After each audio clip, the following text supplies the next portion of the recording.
Bismillahirrahmanirrahim. Assalamualaikum warahmatullahi wabarakatuh. Alhamdulillahirabbil alamin. Wabihi nasta'in ala umuri dunya waddin. Wassalatu wassalamu ala asrafil anbiya'i wal mursalin. Bersyukur kita kepada Allah yang telah memberikan kita begitu banyak nikmat. Kemudian bersalawat kita kepada baginda besar Nabi Muhammad SAW.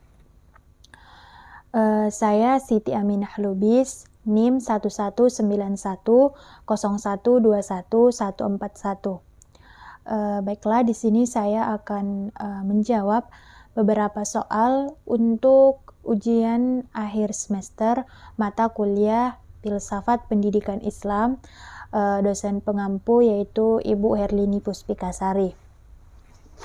Baiklah, di sini saya akan menjawab pertanyaan yang pertama, yaitu perguruan tinggi Islam mempunyai eksistensi di Indonesia.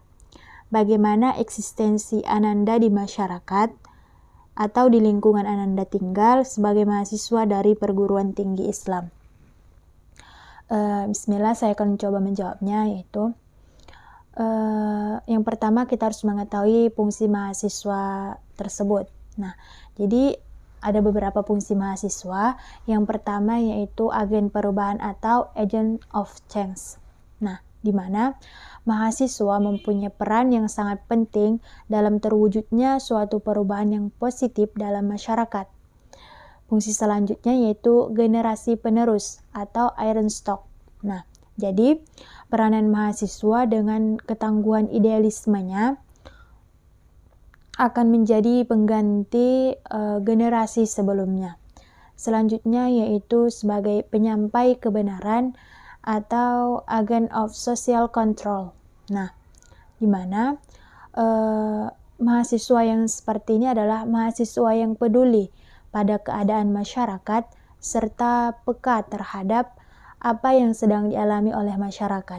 Nah, fungsi selanjutnya yaitu sebagai kekuatan moral atau moral force, di mana pondasi utama mahasiswa dalam kehidupan bermasyarakat, berbangsa, dan bernegara yang dituntut untuk dapat memberikan contoh dan teladan yang baik bagi masyarakat. Kemudian, eksistensi saya sebagai mahasiswa di lingkungan masyarakat, di mana yang kita ketahui masa pandemi yang sekarang kita alami itu belum usai. Nah, jadi sebagai mahasiswa kita harus menjadi warga yang kreatif. Nah, di mana kita berkesempatan melakukan pencegahan penyebaran virus dimulai dari diri sendiri, kemudian keluarga, dan selanjutnya kepada lingkungan sekitar atau masyarakat. Nah, di mana kita sebagai mahasiswa itu harus mencontohkan hal-hal yang baik. Contohnya seperti berdiam diri di rumah jika ingin keluar karena ada kepentingan yang mendesak. Kemudian mematuhi protokol kesehatan seperti menjaga jarak, mencuci tangan, memakai masker, menghindari kerumunan. Selanjutnya yaitu sebagai mahasiswa di lingkungan masyarakat itu harus menciptakan lingkungan yang bersih. Artinya menjadikan lingkungan itu menjadi bersih dengan mengajak masyarakat sekitar itu untuk membuang sampah pada tempatnya, di mana kami telah menyediakan tempat sampah di lingkungan sekitar gitu. Selanjutnya yaitu kami sebagai mahasiswa juga berperan sebagai transportasi masyarakat. Artinya dalam menyampaikan aspirasi mereka. Misalnya dalam lingkungan masyarakat itu ada terjadi permasalahan atau konflik dan kepala lingkungan tersebut belum ada tindakan atau belum berbicara sama sekali. Jadi kami sebagai mahasiswa bisa menyampaikan keluhan yang dialami oleh masyarakat tersebut. Kemudian di lingkungan tempat saya tinggal itu kami menyediakan tempat untuk belajar mengaji untuk adik-adik yang belum bisa membaca Al-Quran dan juga belum mahir dalam membaca Al-Quran. Jadi kami ada menyediakan tempat untuk belajar ngaji dan yang menjadi gurunya adalah mahasiswa. mahasiswa dari tempat kami tinggal. Kemudian menciptakan lingkungan yang bersih dengan mengadakan minggu bersih. Jadi setiap minggu pagi itu kami mengajak masyarakat untuk bergotong royong membersihkan lingkungan sekitar. Dan pada saat sekarang ini di kampung saya cuman tidak berada di lingkungan rumah, itu ada rumah yang terkena banjir. Jadi ada beberapa rumah yang terkena banjir. Jadi sebagai mahasiswa kami ikut berkontribusi menolong menggalang dana untuk membantu masyarakat yang membutuhkan. Nah, jadi menjadi mahasiswa itu sebenarnya merupakan tanggung jawab yang besar, apalagi kita kuliah di perguruan tinggi Islam, di mana nilai-nilai keislaman itu harus dijaga dan harus diterapkan dalam atau pada diri sendiri dan untuk diaplikasikan untuk juga kepada masyarakat. Jadi itu untuk jawaban pertanyaan yang pertama. Baiklah, selanjutnya pertanyaan yang kedua, yaitu melihat fenomena masyarakat di zaman sekarang, apakah diperlukan sebuah pendidikan Islam? Berikan argumentasi Ananda. Baiklah, melihat fenomena masyarakat zaman sekarang ini, tentu sangat diperlukan dan sangat penting pendidikan Islam ini sendiri. Karena dalam sejarah pertumbuhan dan perkembangan masyarakat, pendidikan senantiasa menjadi perhatian utama dalam rangka memajukan kehidupan generasi bangsa sejalan dengan tuntunan kemajuan zaman dan masyarakatnya. Nah, kemudian pendidikan Islam ini kan diselenggarakan di sekolah dimulai dari tingkat dasar hingga perguruan tinggi dengan tujuan mengajarkan dan mendidik serta menanamkan nilai-nilai keislaman sehingga peserta didik diharapkan mampu menjadi seorang muslim yang memiliki pengetahuan dan amaliyah secara kafah, artinya mengerti hak dan kewajibannya. Nah, kemudian untuk berbakti kepada Allah dan berbuat baik kepada semua makhluk ciptaan Allah. Jadi pendidikan Islam ini lebih mengedepankan nilai-nilai keislaman dan tertuju pada terbentuknya manusia yang berakhlakul karimah serta taat dan tunduk kepada Allah Subhanahu wa taala. Nah, di zaman modern sekarang ini banyak kita lihat fenomena masyarakat yang terjadi. Banyak sekali manusia yang terlena dengan teknologi yang semakin canggih. Banyak juga budaya barat yang mempengaruhi pola pikir umat manusia, terutama anak remaja. Dan dapat kita lihat kebanyakan orang yang beragama Islam itu namun tak mematuhi apa yang disyariatkan oleh Islam itu sendiri. Contohnya seperti seorang muslim yang memperlihatkan atau dia berpakaian tetapi tidak menutup aurat, kemudian memperlihatkan aib kepada halayak ramai, dan juga merubah keadaan fisik demi mencapai kesempurnaan. Nah, kemudian juga melakukan tindakan-tindakan yang tidak dibenarkan dalam Islam, seperti memakai narkoba. Kemudian kasus yang sangat ramai sekarang itu adalah pelecehan seksual terhadap perempuan. Nah, di mana dia itu merupakan seorang yang beragama Islam. Nah, jadi melihat dan mendengar berita ini tuh sangat miris dan sakit hati gitu melihatnya. Jadi apakah hati dan moral mereka itu sudah tidak ada lagi sehingga bisa melakukan hal yang sangat menjijikkan itu. Dan korbannya juga adalah yang di bawah umur gitu. Nauzubillah. Jadi, pendidikan Islam ini sangat penting untuk mengingatkan seseorang melakukan suatu hal yang baik yang sesuai dengan syariat Islam. Kemudian, salah satu ajaran Nabi yaitu tentang intelektualisasi total.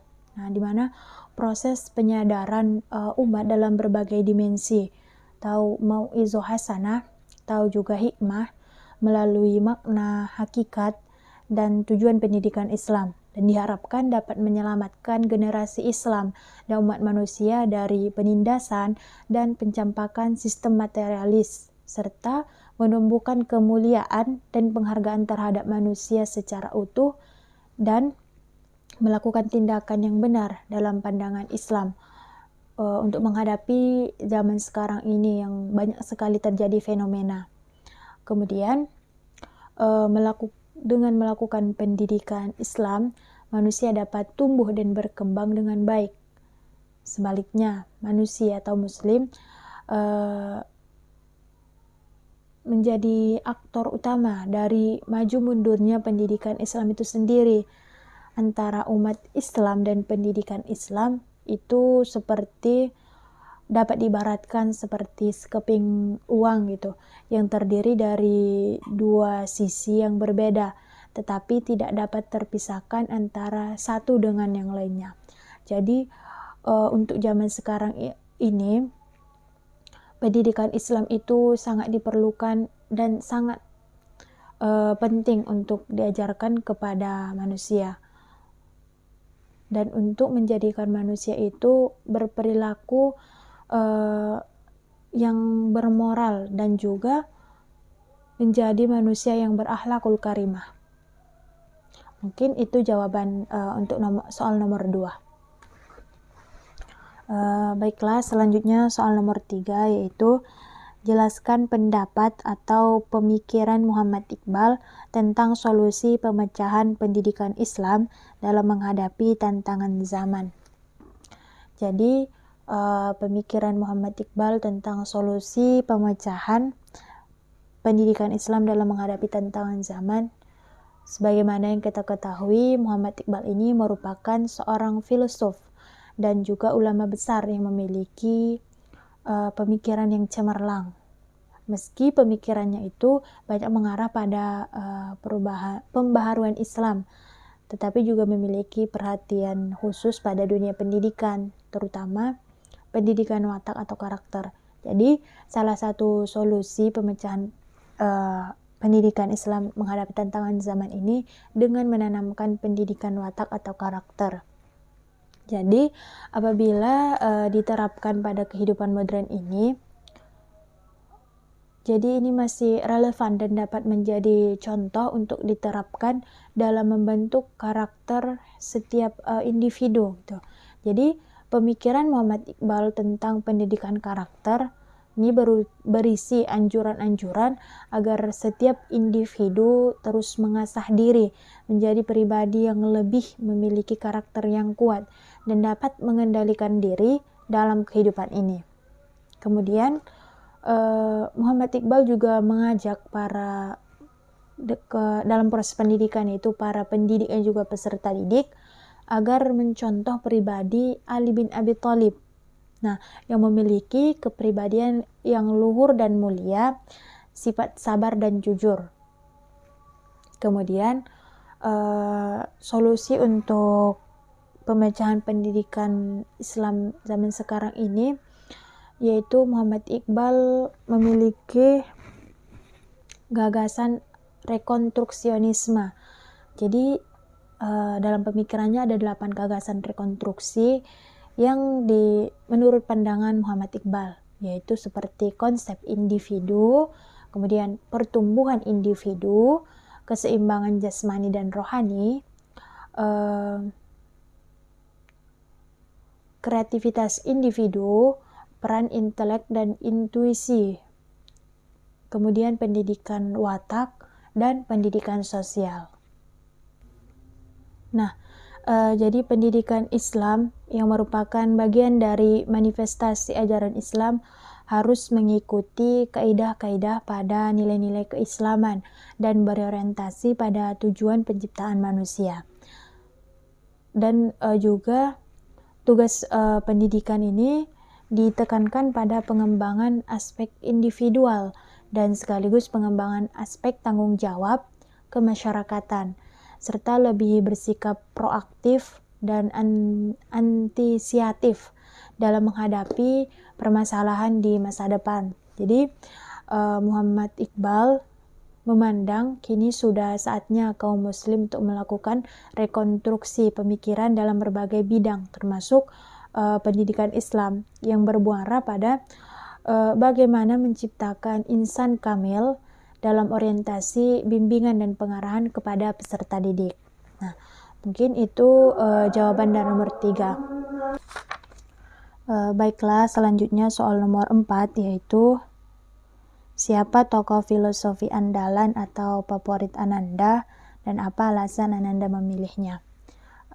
Baiklah, tokoh filosof favorit saya yaitu Imam Al-Ghazali, di mana dia merupakan seorang ulama terkemuka yang sangat berpengaruh pada dunia Islam, nah, terutama di kalangan Sunni.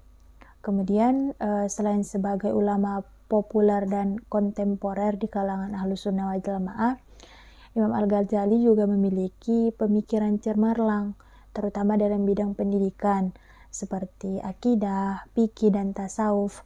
Nah, kemudian juga dari syair-syair Al-Ghazali yang sangat populer dan juga memotivasi. Nah, kemudian dalam konsep pengajaran Al-Ghazali menjadikan manusia itu berakhlak mulia, menjaga jiwa dari kesalahannya, dan menyempurnakan akhlak.